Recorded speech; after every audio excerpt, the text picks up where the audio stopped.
the human being receives vibrations from the universe.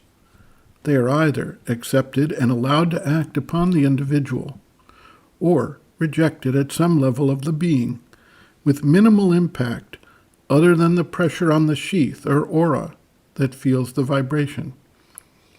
If the vibration is accepted, it can not only effectuate changes in patterns of thoughts, emotions, feelings, or physical sense of well-being, but it can be weakened or enhanced by the way the individual responds.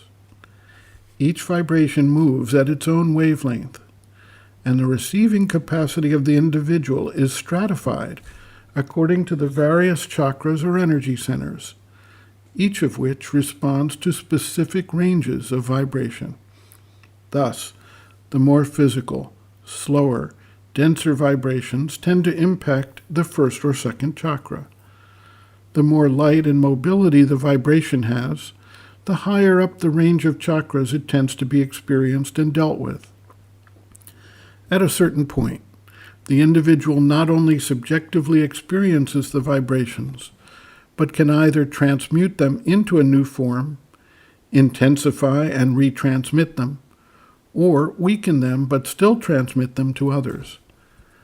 That is why emotions, feelings, diseases, and even ideas and other formations are able to be communicated from one individual to another. We are able to tune our receptivity to the vibrational frequencies of the various chakras. If we tune to the first or second chakras, we become immersed in physical wants and needs, sexual energies, etc.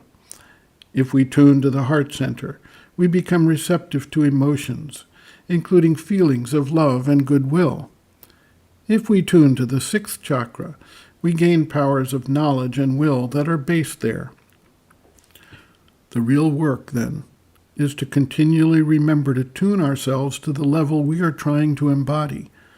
And when we catch ourselves vibrating to a different frequency, moving that focus elsewhere. Looked at this way, everyone has the capacity to observe and attend to those vibrations that they are most willing to attune themselves to. Even if someone gets caught off guard and begins to vibrate to a frequency that contradicts the aspiration, it is possible to change the channel, so to speak, and free oneself from that energy. Sri Aurobindo observes, quote, "The way to get faith and all things else is to insist on having them and refuse to flag or despair or give up until one has them. It is the way by which everything has been got since this difficult earth began to have thinking and aspiring creatures upon it. It is to open always, always to the light, and turn one's back on the darkness. It is to refuse the voices that say persistently, 'You cannot, you shall not, you are incapable, you are the puppet of a dream.' For these are the enemy voices. They cut one off from the result that was coming by their strident clamor, and then triumphantly point to the barrenness of the result as a proof of their thesis. The difficulty of the endeavor is a known thing, but the difficult is not the impossible. It is the difficult that has always been accomplished, and the conquest of difficulties makes up all that is valuable in the earth's history. In the spiritual endeavor also, it shall be so. You have only to set about resolutely slaying the Rakshasa, and the doors will open to you as they have done to many others who were held up by their own mind or vital nature." End quote. Reference, Sri Aurobindo and the Mother, Looking from Within, Chapter 5, Attitudes on the Path, page 130.